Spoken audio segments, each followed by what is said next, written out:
They're all already going on YouTube.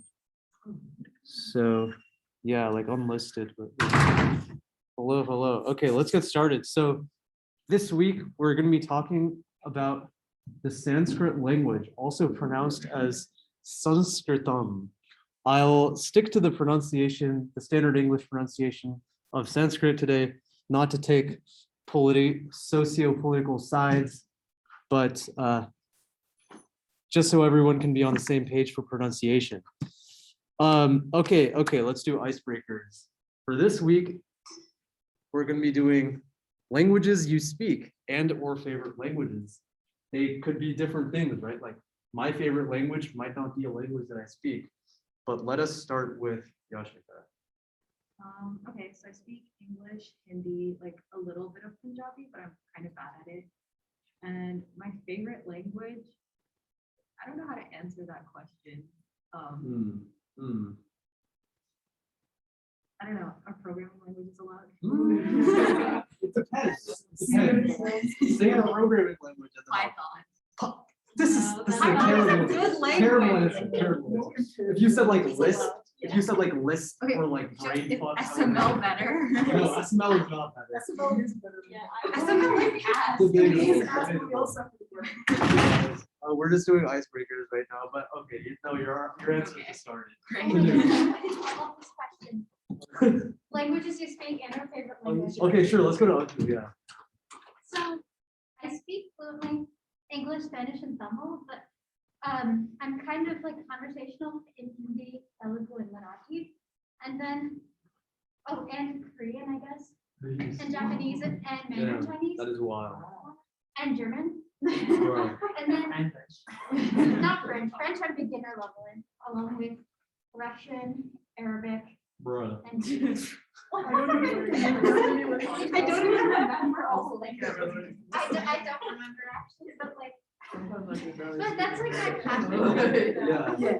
I like learning languages is what I was passionate. So it's Yeah, no, that's super cool. thank you. And I think my favorite is Tamil. Okay, acceptable answer. Chris? I don't know how I'm gonna top that.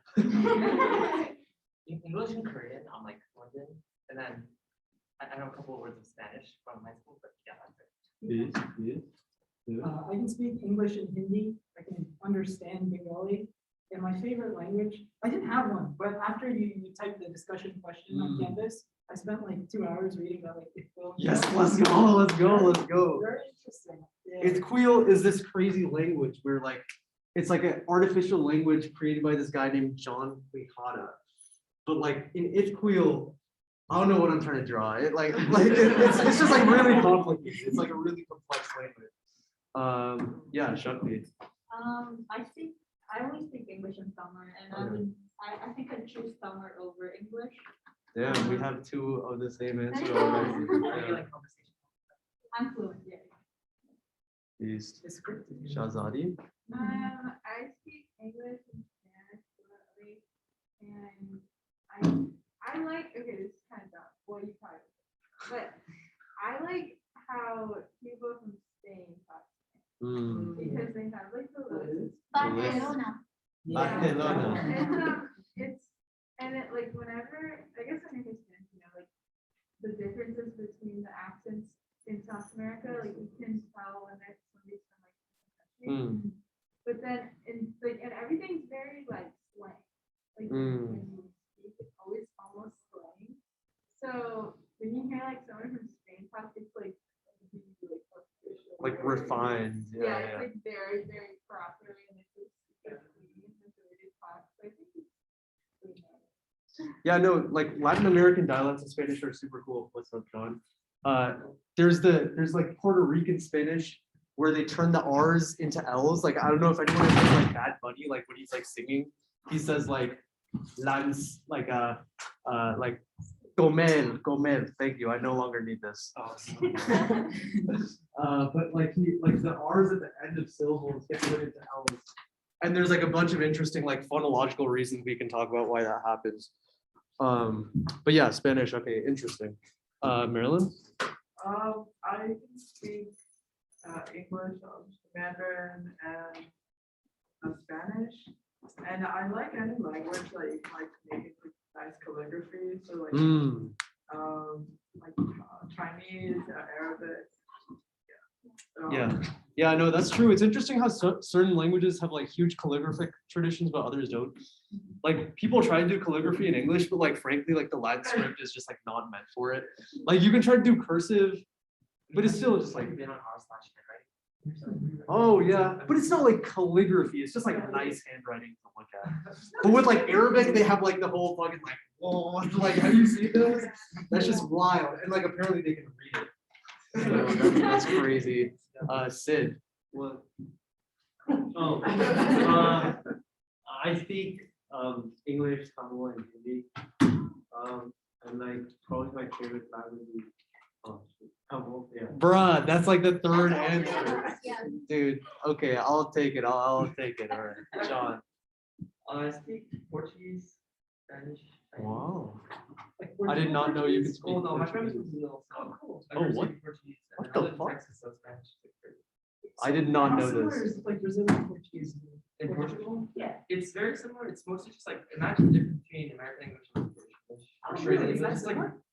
it's very like obviously like you can understand each other very simply. It's just like the accents and like certain words. All I know is Colonization. obrigado. Yeah. So I really like Portuguese, and it's like I would say linguistically it sounds like a mixture of Italian and Spanish. It's not like interesting like road sounds. To me, it sounds almost like a Russian speaker speaking Yeah, Spanish. it's very right? similar to Russian, honestly. Yeah. My friend was teaching Russian, and he was like, "Man, you can like say the words well." And I was like, Yeah. "What is that about?" It's all those like yows and Exactly, meows. exactly. Yeah. Milo? Well, I speak a bit of Japanese and English. Favorite language? I really want to learn Arabic someday. It's like, a lot of places speak it, or travel a lot. Yeah. That's a cool language, a lot of text. Yeah. John? I was gonna say about calligraphy, like I think the languages that are like pictorially based are like lend themselves better to that. It's like almost an art form. Yeah, like Some of the that's words- like that's true, like Chinese, for example. But like in Arabic, like it's not like a Was it not Arabic? I guess it's like an alphabet, right? yeah, it's like an abjad. So it's basically an alphabet, but there's no vowels. But like yeah, it's like really similar to Hebrew. On like a structural level, it's basically the same thing as Hebrew. But yeah, I mean Arabic is a super cool language. It has a lot of crazy like morphological things. Like the way their grammar works is basically you have these like tri-consonantal roots. So like KTB, like this means to write.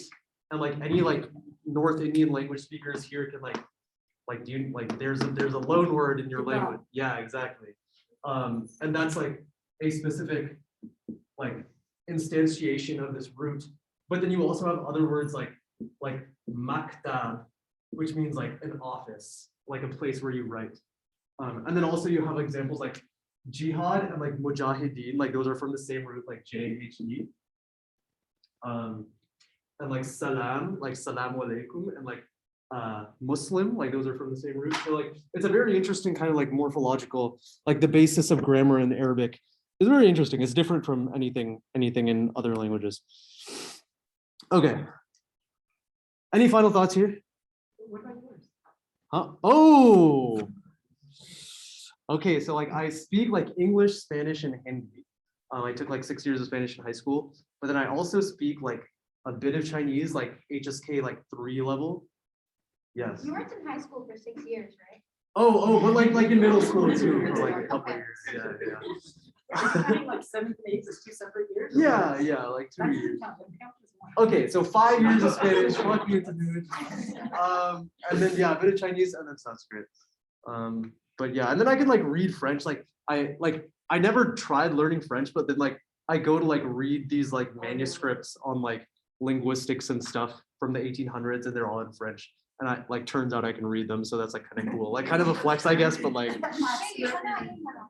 huh? You don't know any Marathi. No, no. No. I know more Tamil than I know Marathi. I'm not Marathi. Oh yeah, because you're rich, like your ancestors. Yeah, I mean, my dad's side speaks Hindi and my mom's side speaks Tamil. So Oh right, yeah. it's like me. I'm half. Beast. Okay, cool. All right, let's dive into this. So like the linguistic history of India, right? So Indian history goes back like super far. And people have been speaking language in India for like since like 60,000 years ago, right? Since like humans arrived in South Asia. But the recorded history of India really goes back to like the Indus Valley civilization, right? So like here's the triangle of India. This is the Indus Valley civilization. This is like the Ganga, right? That's a terrible drawing, but the basic idea is that here you have these people who around like 3000 BC, they're speaking this language and they're writing these like those like Indus Valley seals, like you've seen those seals, right? With like those weird like symbols on them and like those like cows and shit. We have not deciphered this language, but there's reason to believe that it is a Dravidian language. There is reason to believe that they're speaking basically like a really old version of Tamil or Telugu that you can say traces back to here and may have originally been brought from the people who migrated to here from Iran before 10,000 BC. So that's like the general state of what people think here. There's also certain evidence that it's an Austroasiatic language, which were related to like Vietnamese and fucking Cambodian, but like I don't believe that. Most the genetic evidence basically shows that the Austroasiatic people only arrived in this part of India, like starting like 1000 BC, like way after this. And the way they basically do this is they like a very interesting, there's many ways you can go about like showing that they were speaking a Dravidian language here. But like one of the interesting approaches is that you can take all the currently spoken Dravidian languages and you can calculate like, so like Tamil, right, Telugu, blah, blah, blah. And then like you like take all the words in them and then you calculate how much time it would have taken for all the words to like converge to a single language. And like it turns out that like the point of convergence is like approximately like 1500 BC to 2000 BC, which is when the Indus Valley civilization dispersed. And what you also find is that in this Proto-Dravidian language, they have words for like these like complex agricultural terms and like they have words for like doors and like village, like complex civilizational terms. So that is like other evidence that these people were speaking a Dravidian language. So I don't want to dwell on this for too long because it's still like largely speculation. But yeah, any questions or thoughts from the Tamil people here? Any like cheers of like Dravidian nationalism? Okay. Well, What? was this during the Harappa? Yeah. This is like the Indus Valley civilization, 100 like Harappa, yeah. I think that Tamil should become the official language of the entirety of South Asia. Damn. Just for that. Hot take. Okay, then we turn to the Indo-European languages, which arrived approximately 2000 BC with the arrival of the Indo-Aryans, who some people will like disagree with my naming, but these are people who likely referred to themselves as the Aryans. They arrived from the northwest over here, coming from like what is today Afghanistan, Kazakhstan, etc.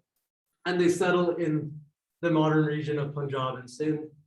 And they bring with them basically a forerunner of what becomes a Sanskrit language in India. It bears genetic relation to the Persian language, first of all, right? The Avestan languages, which are spoken by the Zoroastrians, right? So you have Sanskrit, and then you have Avestan. So if anyone knows of like the Parsis in India, like their sacred script, their sacred literature is in Avestan. So Sanskrit and Avestan are very closely related. Like you can look at two scriptures in both these languages and be like, holy shit, like they're basically the same thing. They have words like Hapta Hendava, which refers to like the Sapta Sindhava, and you can like literally hear the similarity there. So there's like no doubt that like these are related. And then you can go back further, and it turns out that you can also relate other languages to this. What's up, Russian? Including the European languages, most of the European languages except for Basque. So like Latin and Greek and whatever. So this is the basis of Indo-European theory, which arrived in like the early 1800s, and is sort of the basis for a lot of linguistics in the West. This realization that all these languages trace back to a common ancestor around like 3000 BC. So yeah, these people arrive in in the Punjab region, and they start composing these texts based on this syncretic religion. So a lot of people sort of think that like Vedic religion arrived with these Indo-Aryans in the form that it was, and it like is European colonialism, blah, blah, blah. But there's considerable evidence that a lot of the religious practices of these Aryans who developed a civilization here, starting like 1500 BC, a lot of these were borrowed from local traditions. So one of these is like the cult of Soma, right? This religious drink that they consumed, and they're like, I am like the creator of the world. Like this drink made you feel like a literal god. And there's considerable evidence that like they have basically done excavations in this region as well as in Bactria Margiana, which is over here in Afghanistan, and they find these like fire pits where there's residue of like weed and like opium. So it's like, I don't know, dude, that sounds like about right. That sounds about right to me. Like that shit will make you feel like God.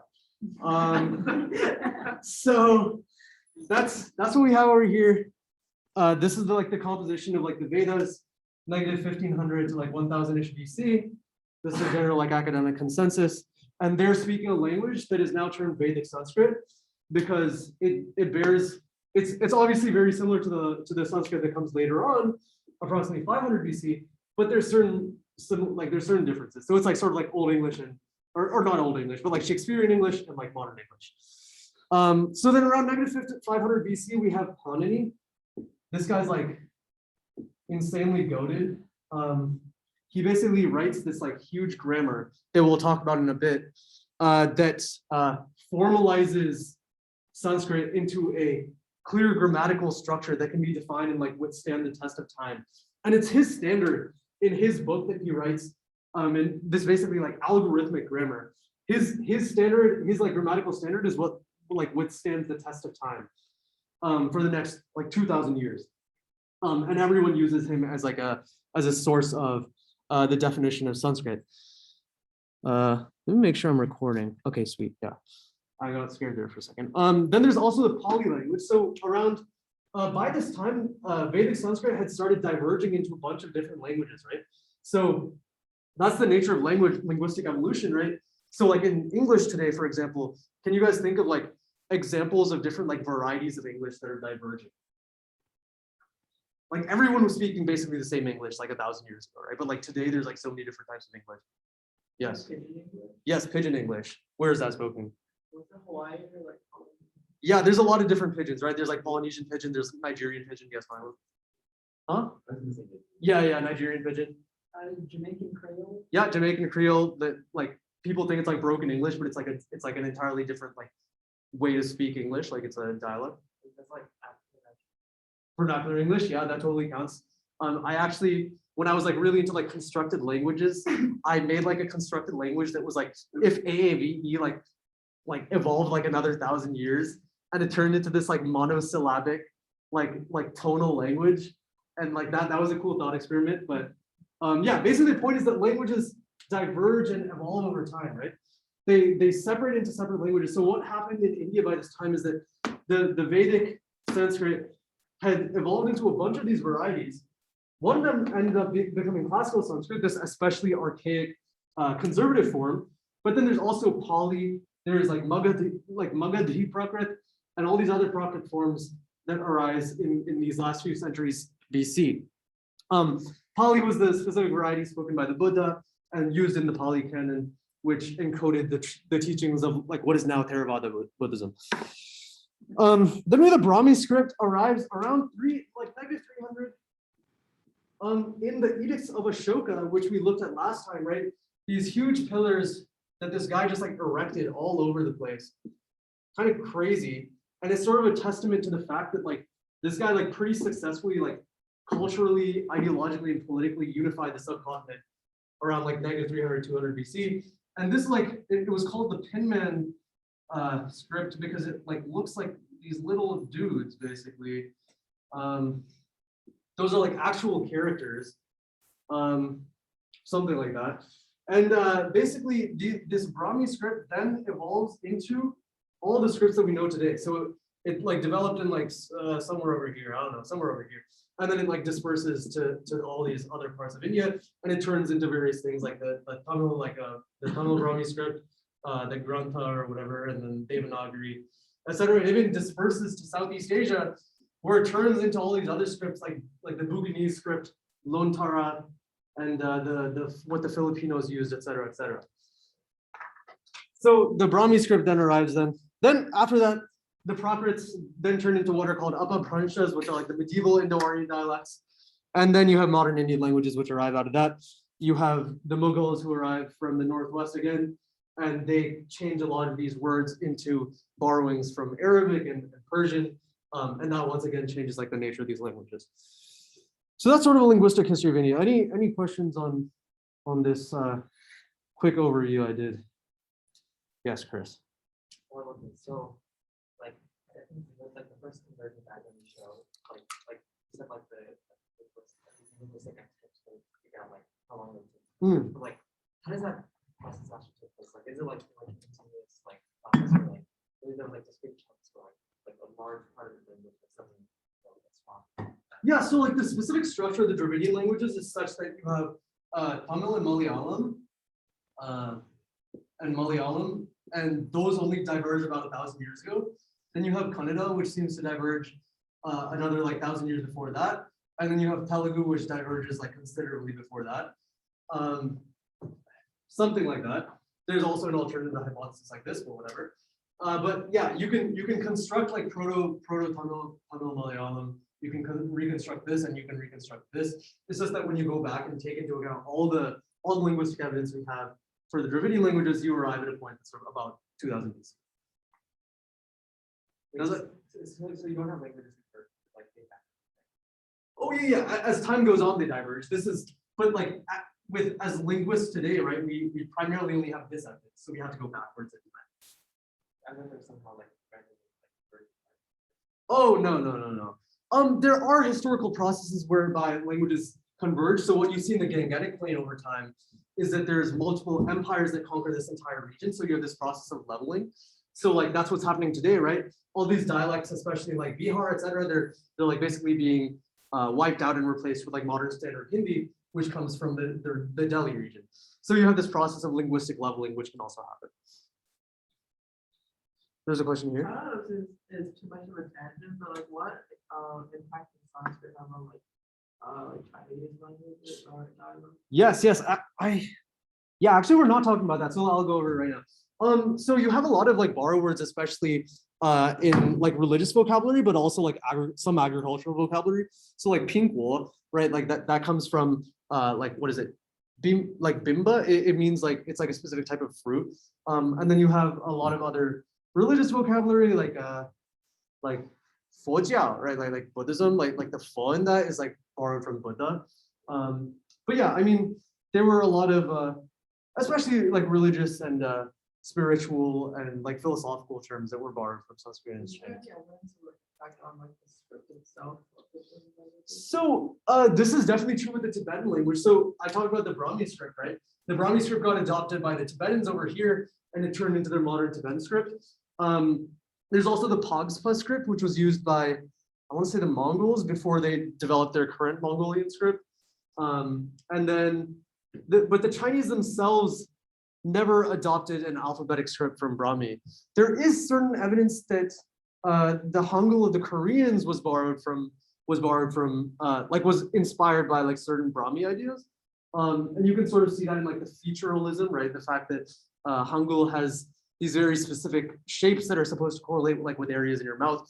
And that was developed by like the Brahmi grammarians way earlier as well. So there's certain theories that like maybe it was inspired, maybe by way of like Pagspa, but that isn't necessarily concrete yet.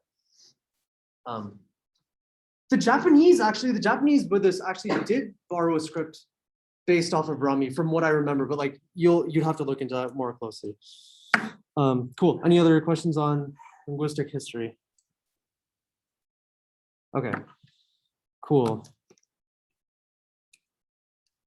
Once again, my slide changer is faulty. All right. Okay, now I have a question for you. Where have you seen Sanskrit used? Where have you seen its influence? Huh? Prayers, yes, 100%. As children, our parents will just like teach us to like mutter these phrases that we have like no idea what they mean. Yes. Any other takers? Kind of the same thing, but like chanting. Yeah, like religious music, yeah. Scriptures, obviously. Yeah, definitely in like these scriptures that we see. It's maybe we don't personally read them, but like we know they're all in this language. Other thoughts? School classes. Huh? High school classes. Yeah. It's taught to a lot of kids in India in like a pretty shitty way, but yeah, our parents will be like, yeah, I had to take Sanskrit for 2 years and I didn't understand anything. Yeah, that's a classic experience. Yeah, Andrew? I think if there are like yogic terms that are also those weird like gurus who have like the fast following. Yeah. For some reason, They'll just like throw in like obscure Sanskrit terms that no one understands and like people will like respect them for it. Yeah, that's fine. Then there's also like a couple other examples. Wait, was that a hand there? Okay.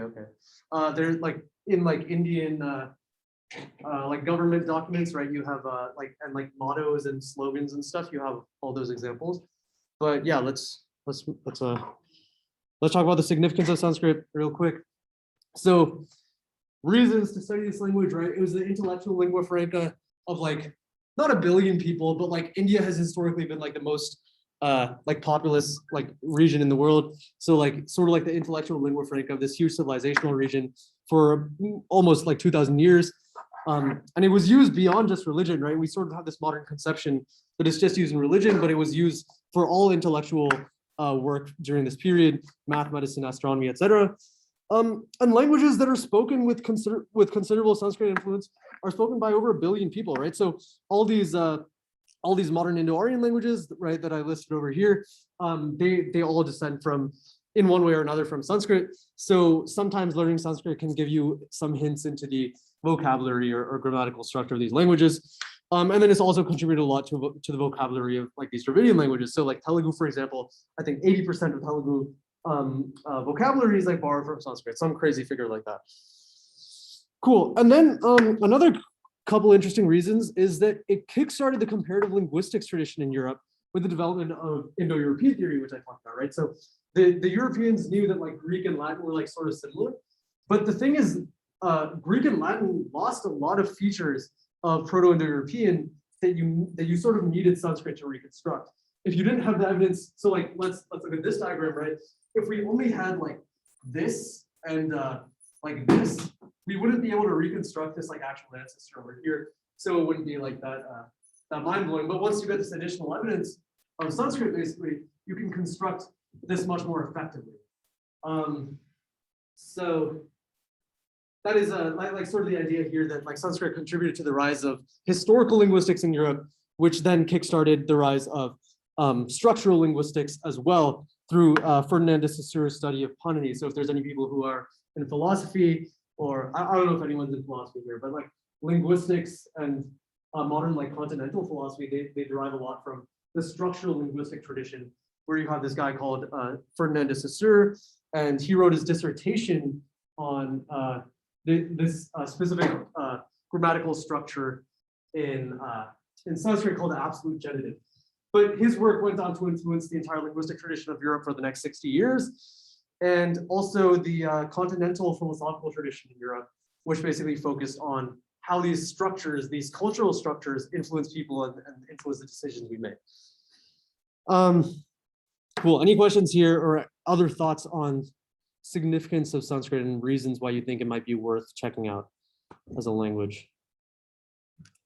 Yeah. Isn't there also something, I don't know if it's real or not, like a while back about NASA saying that it was one of the languages? Yeah, want to elaborate on that? Yeah, that's what hella sus. Like they like best language for AI. Like I know the article you're referencing. I think Sanskrit, as we'll see when we talk about grammar, Sanskrit actually has a lot of irregularity that makes it kind of hard to deal with actually on a linguistic, like a computational level. I think that's like sort of what makes it so hard to learn, but also so interesting to like write poetry in, because you have to do so many things with your brain while you're like writing this poetry at the same time. But I don't think it's computationally very powerful. Though I will say that the various linguistic theories in Sanskrit, like the various linguistic theories that arose during the linguistic tradition of Sanskrit, not the language itself, but the people writing in the Sanskrit linguistic tradition, a lot of them had very interesting ideas with regards to things that might be able to, like, you might be able to draw correlations to modern computer science and artificial intelligence. So there's like Panini's whole, we'll talk about it in a bit, but like Panini wrote stuff that's sort of similar to like modern finite state machines. And I'm also reading, we'll talk about all of this in like a few slides, but yeah, any other thoughts? Okay, cool. All right, first let's talk about Shiksha, like the field of, so we're going to talk about 4 Vedangas today. So like areas of study, and we're going to be talking about the 4 linguistic Vedangas. So these are the areas of study that the ancient intellectual class of India would have had to take up in order to be able to actually understand the Vedas, the corpus of literature that is sort of like foundational to Indian thought. So the first kind of area that we're going to look at is phonetics and phonology, which is termed as Shiksha. So yeah, first I have a few questions for you, right? What makes K and G different? What's the difference between cap and gap? Yes. One is voice, one is voiceless. So your throat flaps are going to vibrate. That intro to linguistics, I hear that intro to language, yeah. Maybe. Like, not hard, but like, I don't know. All right, someone else. What about K and P? What's the difference between cat and pat? Like say it in your mouth and be like, what is the difference? Cat, pat. Yes, Milo. That is true. And where is K from, John? It's like, it seems like, it's like, A is like you can say it, whereas P is like, Exactly. Any other thoughts on T and S? What about T and S? Talk and sock. Talk and sock. No, Milo. No, not Milo. No, not to nerds. Talk and sock. It's all in your mouth, guys. Just like use your brain and your mouth. Like, talk. You use your tongue for the T? Yes, that is like basically correct.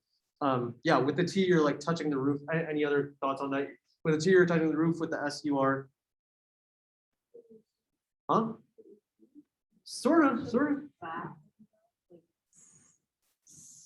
For some people, it could be. Yeah, I'll take the news. okay, so like try making the S sound for like 5 full seconds and then try doing the same with the T. See, one blocks air flowing, the other doesn't. That is basically the distinction. What S is called a fricative, which means there is a space in your mouth that's open, right? Your tongue is open.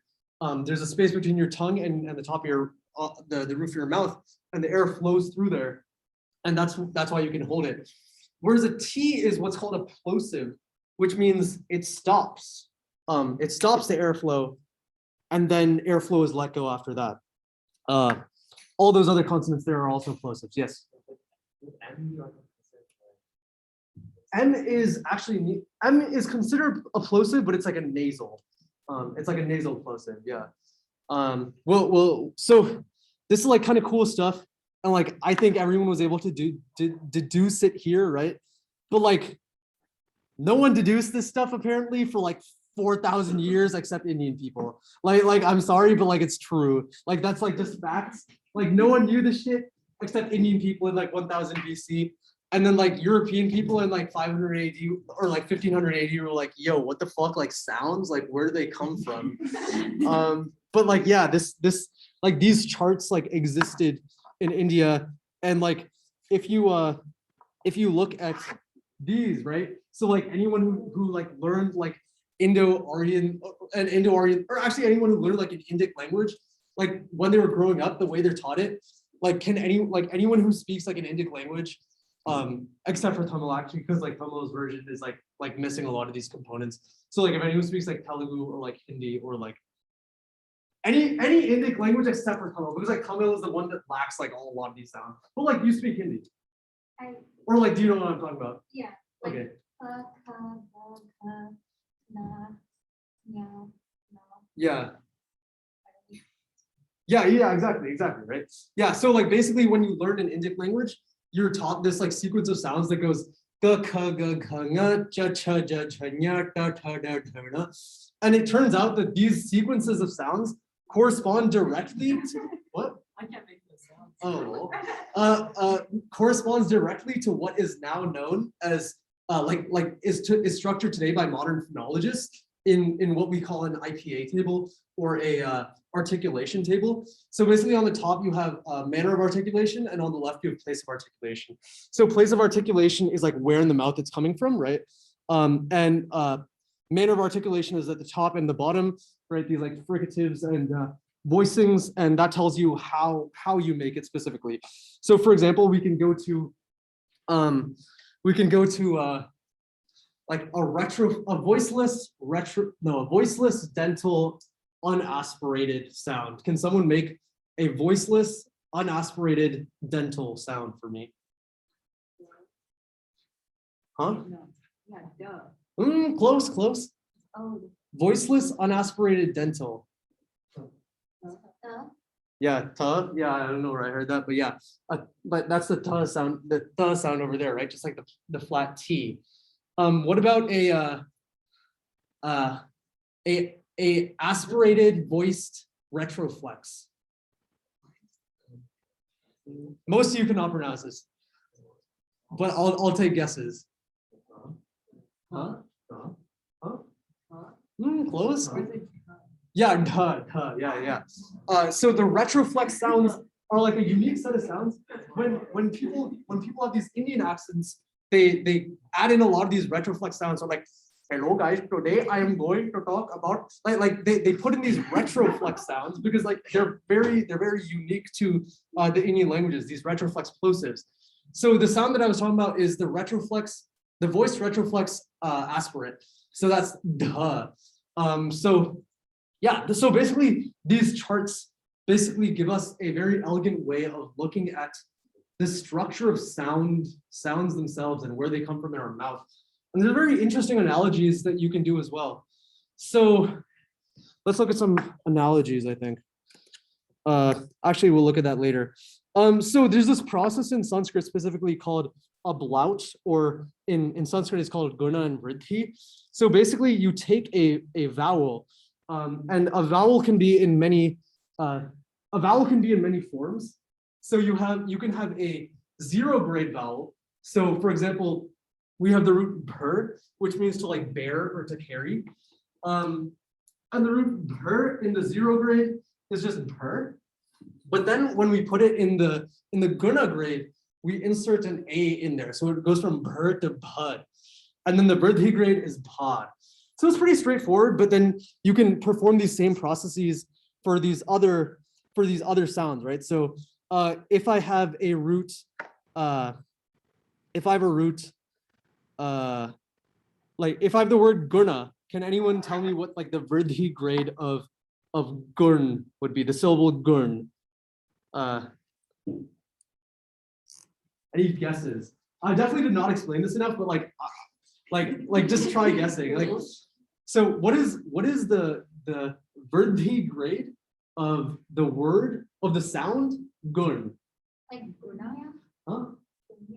Gurnya? Gunya? Yan? So the root vowel here is the U, right? So can someone tell me what the vriddhi of U is? Yeah, the Guna. So we have like U over here, right? So then we move it to the right 2 times to get to the vriddhi grade. oh. Yeah, it's ow. It's ow. So guna turns into gauna. So that's the vriddhi grade of the root guna. This is like a very telltale, like it's a very interesting process that happens in Sanskrit, but it also happens in Proto-Indo-European. It does not happen actively in Latin and Greek. So that's one of those like linguistic features that sort of prevented them from accurately reconstructing Proto-Indo-European. But Sanskrit preserves it very, very commonly. So there's a lot of examples where it's now fossilized in Hindi, but this this ablaut process, or apophony is what it's called, like vowel apophony, where these vowels change depending on grammatical role. It's like a very unique process in Sanskrit. Then we have Sandhi. Yeah, I'm not going to take the time to explain this, but this is a really cool kind of thing. Basically, the general idea is that when you have sounds that come together in Sanskrit, they combine at the edges. So for example, if you have Saptami Anga, the sounds combine into Saptamyanga. So this is sort of like won't you in English, right? Won't you becomes like won't ya. Like it's a similar kind of process. So you have like Saptamyanga, Guru Indra becomes Guruvindra. And then there's more complex rules as well. So you have like Purusha Abhavat becomes Purusho Bhavat. And like it's weird, like people still have no idea why there's an O that gets inserted there. But there's a lot of like interesting theories. But this is another kind of like linguistic process that is sort of unique to Sanskrit. Not unique, but the degree with which it's explained so in depth by the grammarians is sort of unique. Okay, let's now talk about Vyakarana, which basically refers to morphology and syntax, also known as like grammar. So question to you, how do you construct the past tense in English? Basic answer, don't look at the examples I put there. How do you make the past tense in English? Yes. Add ed. Yeah, add ed, right? Like that is true for the vast majority of like cases, right? But then like singed is not correct for whatever reason. How do you explain all of these exceptions, right? How do you explain sang, ate, and sat? Does anyone have like a guess at like a way to explain those past tense constructions in English? Yes. All of them like share letter A. So Yeah, so that's like sort of related to like what the actual process is. So like in Germanic, the process was this vowel-based process related to what we just talked about, ablaut. So like eat becomes ate, sing becomes sang. Yeah, I'm not sure why people were laughing.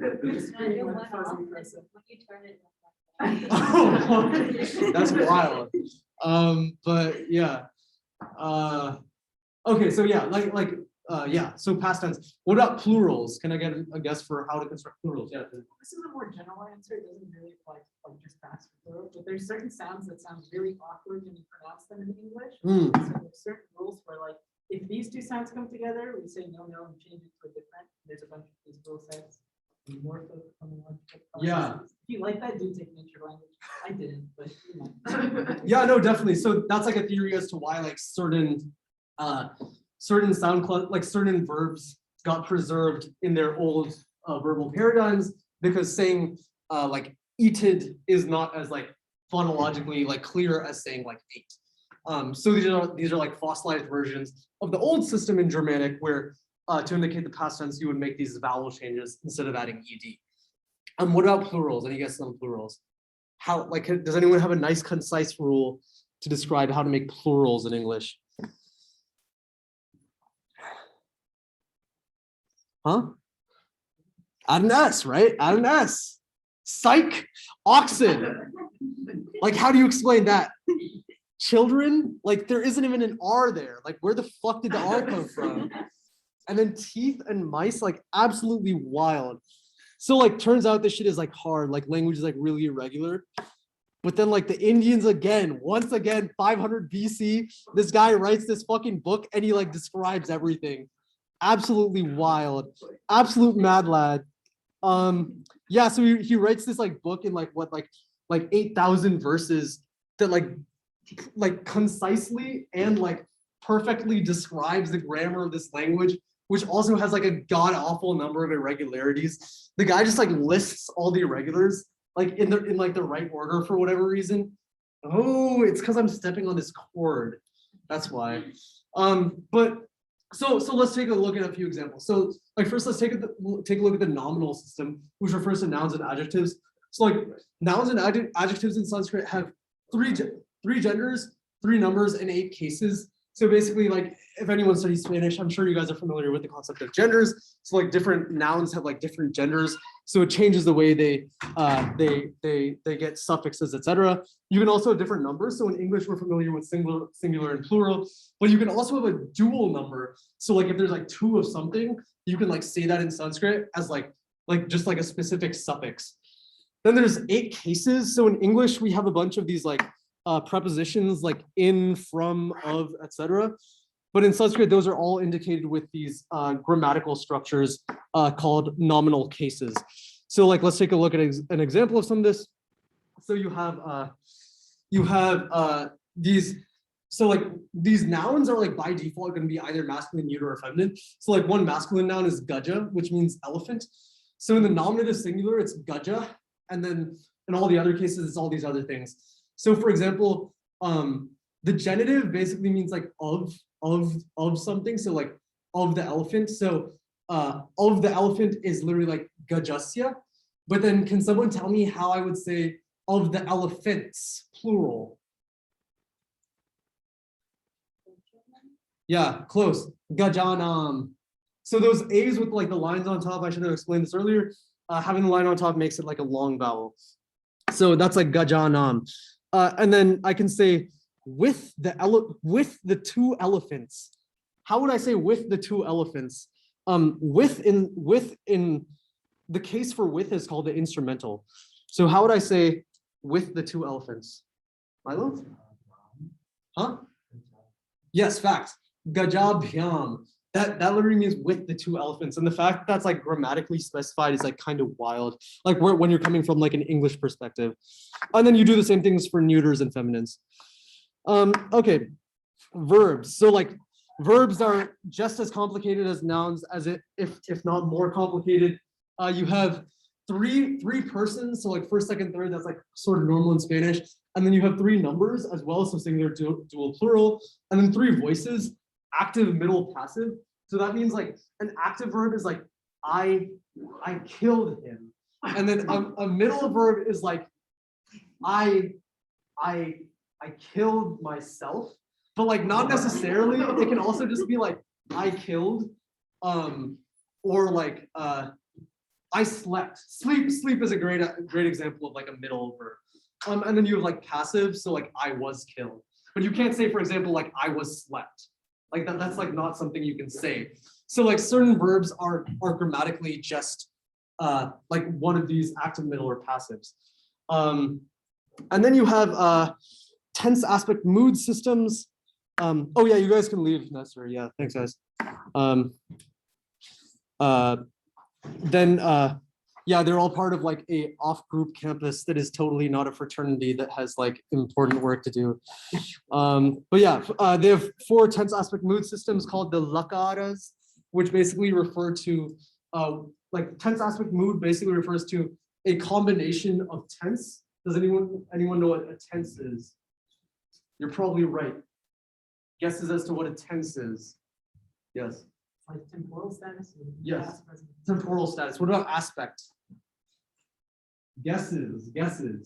It's like I have gone, I had gone, I am going. Roshan. Aspect, Yeah, what's aspect? like gerund, Huh? like a gerund. Yeah, basically, right? So like it's like whether something is in progress versus like whether it's completed. Then there is mood. Can anyone tell me what a mood is? This is in like Spanish where you're like subjunctives or like imperatives.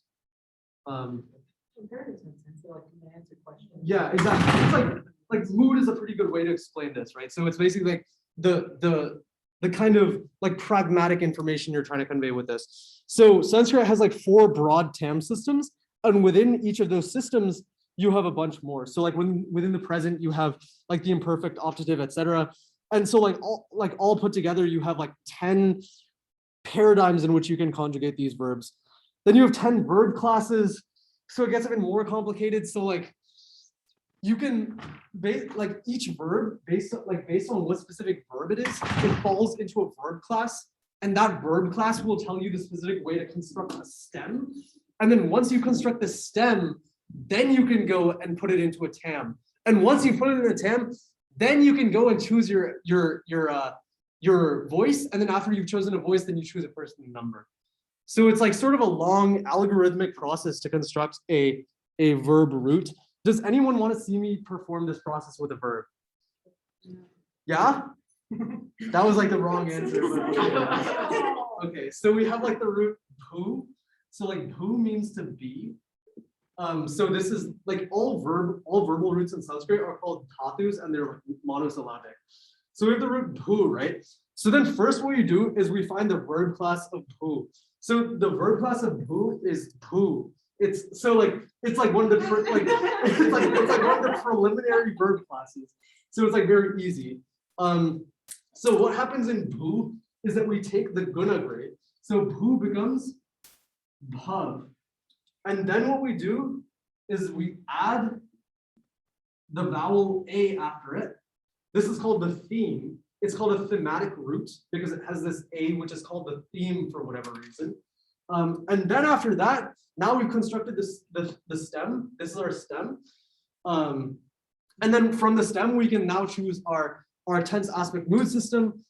So does anyone want to choose a tam? Please choose an easy one. Present. Present? Yeah. Thank you. So so for the present, it's very straightforward. We just keep the stem, and then we add our person, our voice, number, and person. Does someone want to choose a voice? Thank you. Does anyone want to choose a number? Wait, which? 6? That's not what. Wait, one of those. Choose one of those.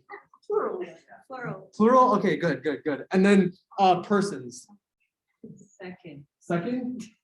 First. Wait. No. I can do a plural second, but yeah, I can. So the plural second is ta. It should be ta. Yeah. So bhavata. So can anyone tell me what this means? Do you guys remember the words, the ones you selected? Who? Huh? Who and then present You. and active. Present, active, Plural. Plural? And then second. second. You said Okay. this was to be. Yeah, it means to be. So can someone give me like a English approximation of what this would mean? The only key information here is really the second person plural. Like you are. You all are, right? Like, because it's plural. Yeah, but yeah, basically right. So, and it's an active, so yeah. But yeah, then it gets more complicated with these other roots. So like, this is the present, right? So this is what I just did. Oh yeah, I was right. I was totally right. Look at bhavata. Damn, I'm like a pro. And then you have these other ones, right? Active and middle, et cetera.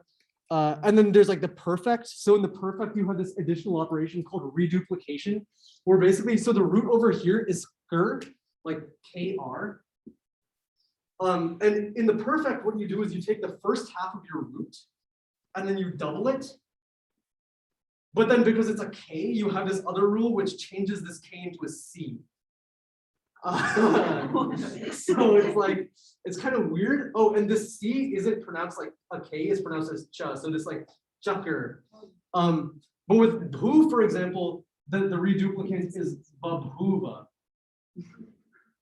And there's no weird like KC rule. So like as you can see, there's like these weird irregularities, but they're explained very elegantly in his grammar. Yeah. Yeah, sorry. What is babhuva? Babhuva means he was. It's the perfect. It's a perfect, the active perfect third person singular, of who, Right. So it basically means like he was. There's other ways to say he was as well though. You can say abhavat, which is the aorist. The aorist is another word that basically means past tense, but it's a different way to form the past tense. The aorist has this implication of the recent past. So like he was like if I say like yesterday, like yesterday abhavat. But babhuva sort of has this like grand like, and when you read these literature texts, they say like Krishna Uvacha. Like Uvacha is a word in this perfect tense, which means it's like a grand thing. Like it happened a long time ago. And yeah. Like it has like a longer time connotation. So these are all like interesting processes that happen in verb formation. Then you also have upasargas. So like you see a lot of these like weird, like you guys might have been surprised when I said that these verbal roots are monosyllabic, because sometimes you see these long Sanskrit verbs or long Sanskrit words that are like ava, ni, some, bhava. This isn't an actual word, but like I could like plausibly construct this word, but like this is the root, and like all of these are just like upasargas, which are like prepositions or like modifiers. So like each of these like prepositions sort of mean a slightly different thing. There's like 20 of them. Like upa means near, some means like with. So like ava, ni, sam, bhava means like going down and together while being. So like I don't know, you can like come up with like what that might mean, but like the idea is that you can like put these all together, and like Sanskrit speakers put them together all the time to construct like very elegant kind of highly specific verbal meanings. Okay, cool. All right. Let's talk about semantics and etymology. Does anyone want to give me a guess as to the etymology of the word bear? As in actually either sense of the word bear, as in like I am bearing gifts, or like bear as in like the animal. And etymology is like the origin of a word. So like what is like where does the word come from? Guesses? Latin. Pretty good.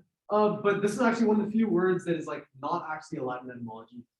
Both senses of the word bear are actually from Germanic. From Germanic, so like Proto-Germanic. So English is like a Germanic language, but it borrowed a lot of Latin roots, right, from French. But bear is from Germanic. But I was gonna go off on a long story about the word bear.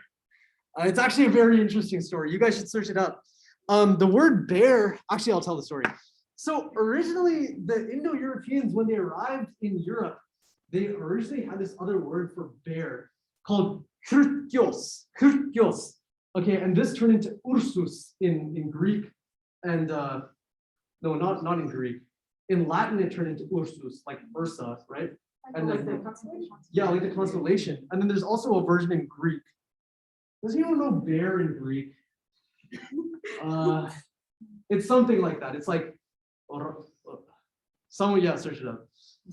Okay, but in Northern Europe, they had a shitload of bears. And they were scared that if they said, There's a U with a thing. AR, yeah, it's like ARC, right? Okay, but that's like modern Greek. I think the original version is like Arcus or something like that. I'm surprised I don't know this, but it's like something like ARKU, and you can sort of see the correspondence with Ursus. The point. Yeah, Arcos, right? The point being, in Northern Europe, there were bears everywhere, and like people died of bears all the time. So the people in Northern Europe were like, oh shit, if we say the word bear, the bear is gonna show up. So like we should stop saying the word bear. So all of them stopped saying the word bear. So the Germanics, instead of saying Kyrgios, they started saying like the brown one. So like that's where the word bear comes from. It means like the brown one. And the Slavic tribes, like the Russian speakers and stuff, they were like, okay, yeah, we cannot be saying Kyrgios, the dude is gonna show up and eat us. So instead they say the honey eater, which is pronounced medved. So like the name Medvedev is like from the honey eater. But in all the regions where the Indo-Europeans moved, where there wasn't like a shitload of bears, like in India and Greece and Italy, they continued to use this root for bear from Kyrgios. So in Sanskrit, we actually have Rakshasa, which is from the same root for the word bear. Okay.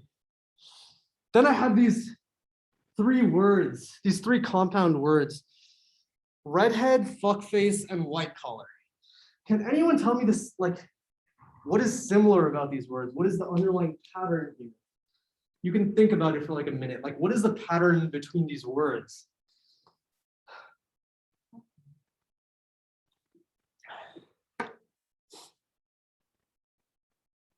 It's about the structure. It's about the relationship between the components of these words. Oh shit. Okay. Yeah. Yeah. Sure. True.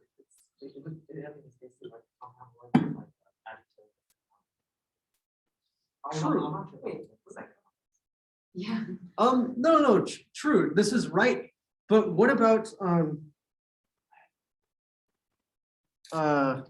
like a blackhead, as in like a acne blackhead? I'm gonna say that that's not part of this group of compounds.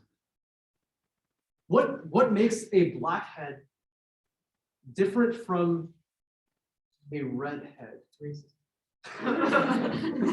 I'm gonna say it's fundamentally different. Is it kind of like it's like one word, like it's a thing, and it's like a one word thing, and then that is kind of like describing. Yes, that's basically it, right? So these are basically adjectives. So a blackhead means that like that head that is black, like the head that is black, right? So like a thing on your like face that has this head and it's black, that's a blackhead. But a redhead means the person, a redhead does not mean a head that is red, right? A redhead is not a head that is red. A redhead is a person whose head is red, right? So that's different from a blackhead. And a fuckface is similar in that, Wait, what is? like, you're such a fuckface. Like, leave, get out. Like, I hate you. You're such a fuckface.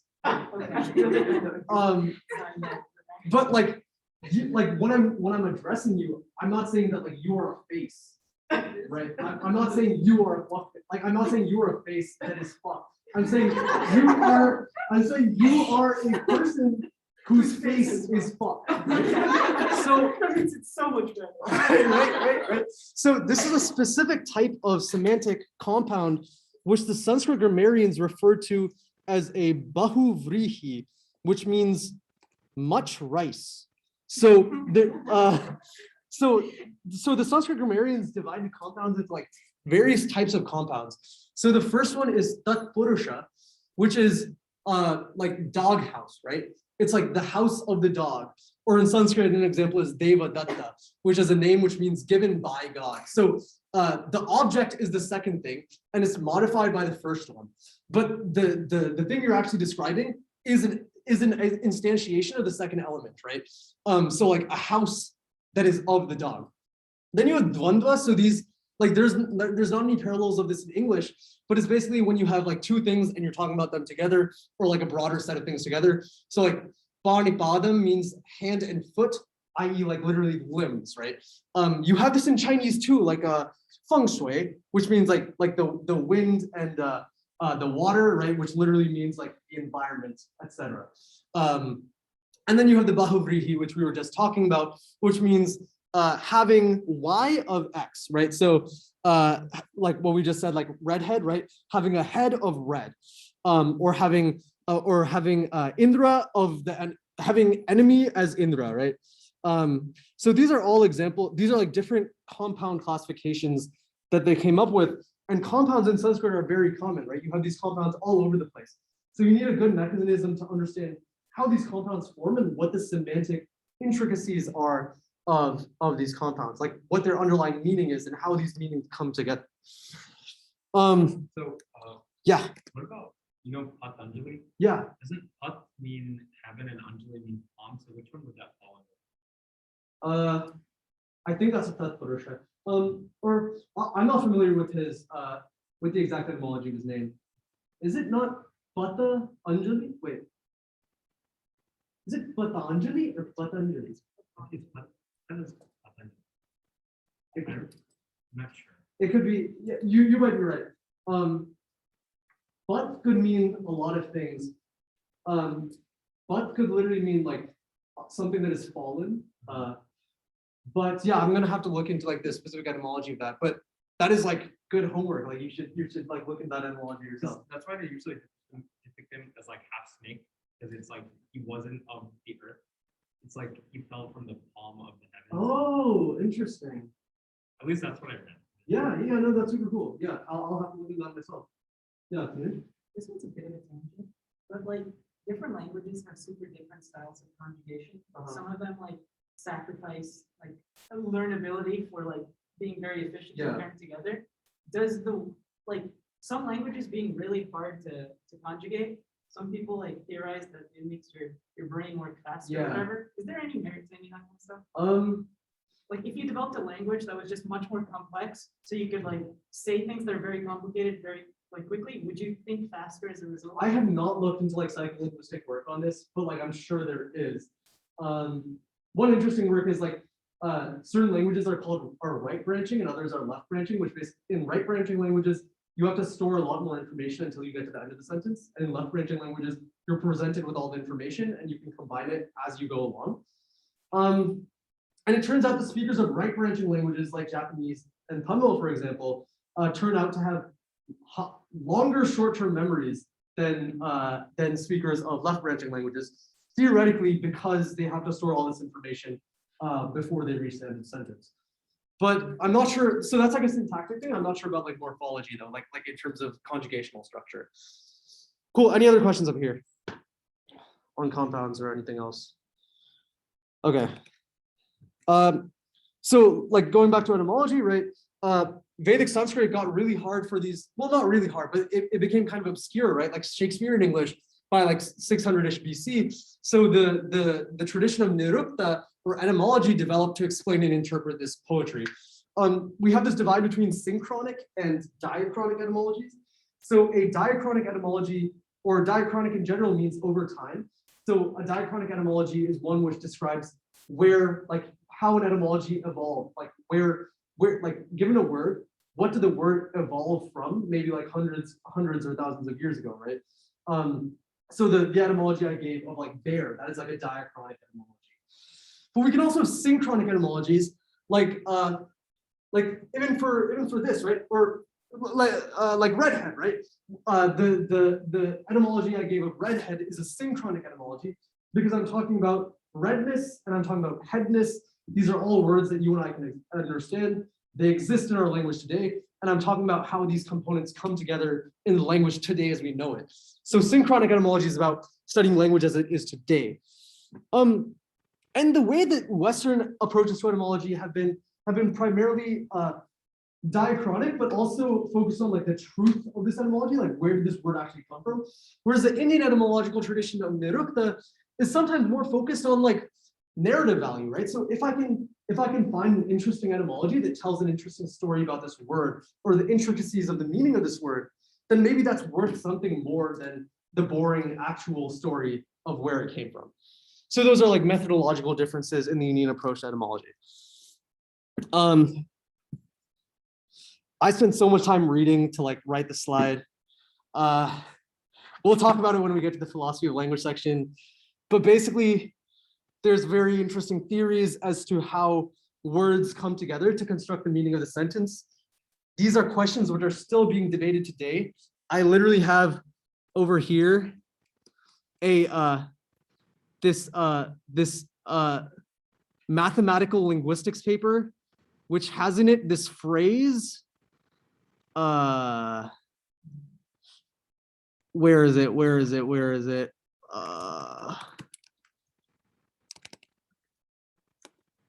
Okay,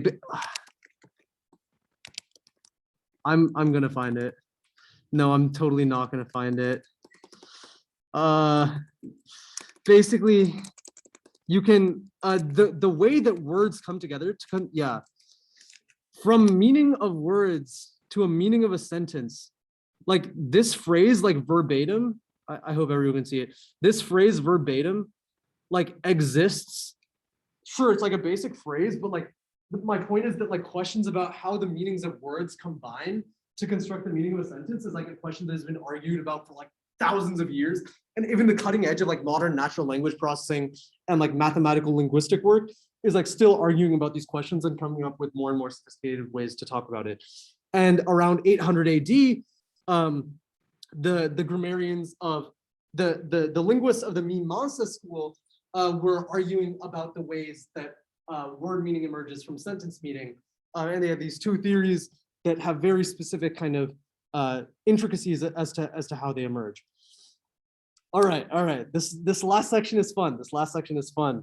Can I get any favorite bars in rap? Historical bars in rap that you're just like, damn, dude, that man spit hard as fuck. Any thoughts? Any hard bars in rap that you can think of? No? Yeah. Yeah? You don't get another chance. Life is no intended. I have no idea what that is. Oh, wait. Oh, that is the bar. Yeah. You have no other chance. Life is an intended game. You don't get another chance. Life is no Nintendo game. Life is no Nintendo game. I think it's Eminem. Interesting. Yeah, I mean, yeah. It's ridiculous. Never mind. Okay. No, I mean, like, I'll find it. It's related. And one of the subparts of it is you gotta blow before you put it in like an intended part. damn, that's the bars. Unto. All I need is one life, one child, one death, one life. Interesting. So this is like all poetry, right? Like rappers try to act like they're hard, but like if you think about it, they're like basically like poets, right? They're just like sitting there and like, what words are gonna come together and sound good? Like it's kind of like intellectually like feminine almost, right?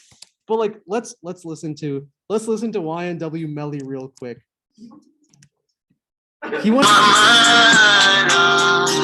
with it, then in your life it get in it. Fuck do you know about me? Let a minute. Glock 26 and that bitch is extended. Glock 27, bitch, I really with it. Catch that fuck nugget, hit on with the semen. You know my young nigga really ain't friendly. But I like to rinse it up, feel like a spatula. Suck on that bitch, I want blood like a Dracula. Did you like hear like the rhythm there? Like the way that like flowed together? It turns out that each of these lines are 11 syllables long. So it goes 11, 11, 11, 11, and then another 2 lines of 11, 11, and then the last 2 are 12 syllables.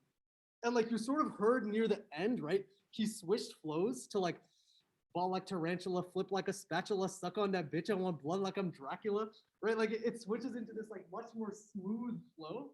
And the reason that is that you have an even number of syllables in these last two lines. And the way he structures the syllables at the end of the line, right? Spatula, those are both short syllables. They're light syllables. And that's what allows it to flow so easily from spatula to suck. Whereas in your first line at the end, you have get ended. Those are first of all, that's 11 syllables, so you end on an odd number, but you also have dead, right? So that's a heavy syllable at the end, which forces you to, which basically gives this jaggedness, right? Fuck with it, then and your life will get ended, right? Like it ended, literally ended at the end right there. So, and then he also does a lot of other really cool things with like rhyme. There's like internal rhyme over here. Like this is a really good stanza. And yeah, so Sanskrit grammarians have been investigating the structure of flow for at least 3,000 years. Definitely more than that though. Just because the poetic tradition in Indo-European languages probably goes back to the Indo-European language itself, maybe as early as 3000 BC. And you see this with the fact that poetic structures in Greek are actually very similar to poetic structures in Latin and Sanskrit. So the study of poetry seems to be like very intrinsically related with the study of language itself. Something about fitting more information into a sentence than the sentence is itself, right? You have this idea that poetry conveys something deeper than just the surface level meaning. And part of that is because you can provide this rhythm. Part of that is because you have this rhyme, you have this parallelism, everything we talked about in like 11th grade English. But we have over here basically a classification of different syllabic ganas. So a gana is is basically a set of 3 syllables that have certain qualities. So for example, we can have 3 lights, right? Da da da. That's the first nagana. Can anyone give me an example of a nagana in English? A word with 3 syllables where every syllable is short. Any Everything. guesses? Huh? Everything. Everything. The last one's too long. Even the second syllable is too long. So, everything. That on the other hand would be 3 short syllables. So that's sort of the nice thing about like African American vernacular English, and just general like the fact when you're doing poetry, you can play around with like pronunciation a lot, right? So if a poet needed everything, which I think is more like no, everything, dum dum da, everything, yeah, right? Like it's dum dum da, right? So that's gonna be thugana over here. But if you have everything, that it's hard. I'm not a poet, but like you can play with the pronunciation of words to get what you want out of it. Chris. It's the one word, but it's Mandelbaum. Mandelbaum. The last one. I think all those. I'm not an expert on this either, but I want to. Are there objective like answers? Yes. So in Sanskrit, it's very objectively defined. So so in Sanskrit, the syllabic structure is very clear, right? So a laghu, which means a light syllable, is defined by having a short vowel and no consonant at the end. So I list some of those syllables out in L. So ba, dhi, ner, kra, plu. These are all laghu syllables, whereas bha, man, vid, so, gal, these are all guru syllables. Because the guru syllables, either they have a long vowel, or they end in a consonant. So bha, for example, has a long vowel, which makes it guru or heavy, and vid ends with a consonant, and that's what makes it heavy. So when we put these syllables together, we can construct ganas that we can construct patterns with these ganas that then have certain prosodic properties. An interesting example is this mnemonic, Yamatara Jabhana Salaga, which basically it doesn't mean anything, but it is a way to memorize the ganas. It's a way to memorize the ganas. So basically, each syllable here. So to get a gana of a specific syllable, like a ya gana, you go to the syllable that starts with the gana you want. So ya, for example, let's say we want a ya gana, right? Light, heavy, heavy. And then we take that syllable and the next 2 syllables after that. So yamata, right? That's going to be light, heavy, heavy. So that reminds us that a ya gana goes yamata, which is light, heavy, heavy. Alternatively, can someone try to give me the example for like the ra gana? Like, can you pull out the string? Can you pull out the syllables in this mnemonic that correspond to the ra gana?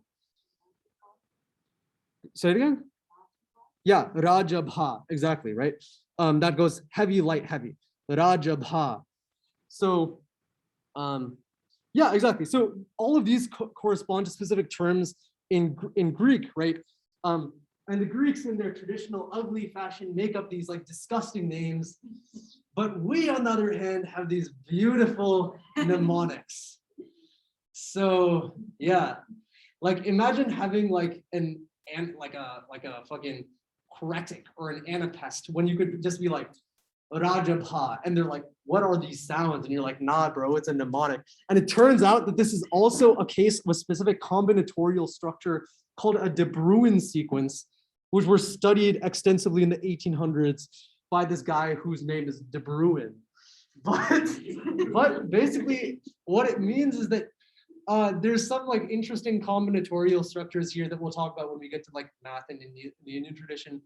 But yeah, I mean, like this mnemonic is amazing because you're able to compress all these different sequences down into a single like sort of superposition, right, of all these sequences where all of them are merged into a single mnemonic. Okay, last slide. So here are some meters. There's 7 major meters called the 7 birds of Sanskrit poetry. Each of them have different structures, right? So you have the Anushtub, which is 8x4, and then you also have Trishtub, which is 11x4. All of them are 4 lines long, except for the Gayatri, which is that's like a bad way to talk about it. It's better to say 8x3. It's generally considered you have 3 lines of 8 syllables each, and then when you add another line of 8 syllables, you get the Anushtub, right? The 8x4. So there's a lot of interesting mathematical stuff here too, but the general idea is that these different poetic meters convey different kind of like flow, right? They have different flow. So this is the Anushtub flow, also known as the shloka. Your parents might say like shloka all the time, but shloka refers to a very specific type of meter, namely this 32 syllable sequence we have on the top left. And the way they recite this is always the same. It's like da da da da da da da da da da da da, and they just repeat this over and over. Because after like 500 AD, like people forgot that there were like other meters, or maybe later than that, definitely later than that. Like after like 1500 AD, or at least our parents, like they just don't understand that there's other meters. So everyone just recites this one meter, which most recent like religious, like Sanskrit religious poetry is in. So yeah. So I'll recite this. I'll recite this in like the traditional form, and then we'll go to this beautiful Vedic poetry over here, which has more elegant structure in my opinion. So this goes: Dharma kshetre kurukshetre samaveta yuyutsava mamakah pandavaschaiva kimakurbata sanjaya. And then I would repeat this for like the next X shlokas. Yes, continue. Is there any reason that we're like always going to the same It's just like a made up like sequence, because so what we have over here is Vedic Sanskrit. Vedic Sanskrit has these tones. You see these tone markings? Vedic Sanskrit has these tones. And these tones create like a melody. Whereas in classical Sanskrit, it no longer has this tonal system. So you sort of have to impose tonality, impose melody onto it. And it turns out this one melody is like sort of nice. There's other melodies that like some people use, but it's like basically the same thing over and over again. Then we have this Vedic this Vedic verse, which is in a different meter entirely.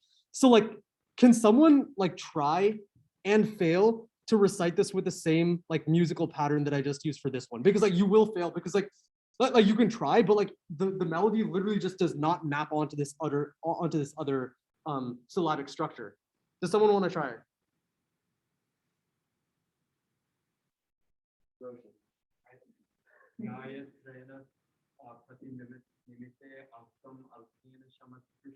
Yeah, it ends there. Yeah, it ends there, right? It's like, what do you do? Like once you get the 8 syllable thing, like there's nothing to fill in the last 3 syllables, because this is an example of Trishtub, which is a 4x11 sequence.